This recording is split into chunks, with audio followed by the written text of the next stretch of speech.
Ayun guys, good evening. For today's video guys, meron tayong aparato dito na nakakabit sa ating katawan. So paano po, para po saan ba ito? Ito po ay ginagamit para i-monitor 24 hours ang inyong mga BP. So kung fluctuating po yung inyong BP, kailangan po ito. Ito po yung the best. Ito po yung ABPM. Ito po ay ambulatory blood pressure monitoring.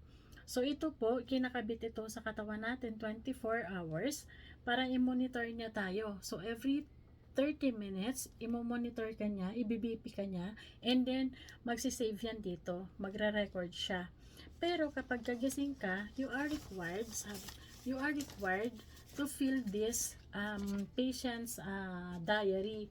Bakit meron tayo nito?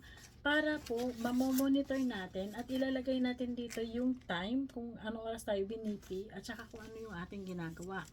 So yan siya guys. Ang nagkakabit nito guys is doktor, and sila din po yung nagtatanggal nito.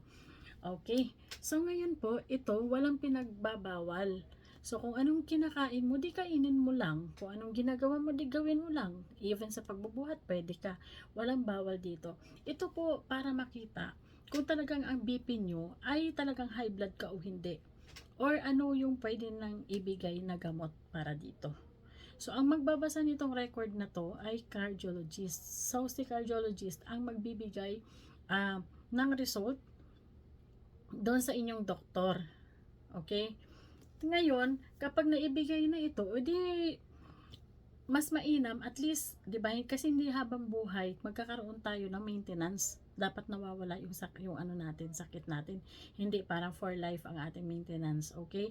So, yun lang guys. Thank you for watching. Spread this info sa kamag-anak, kaibigan, and sa family ninyo. Thank you so much guys. Thank you for watching. Bye-bye.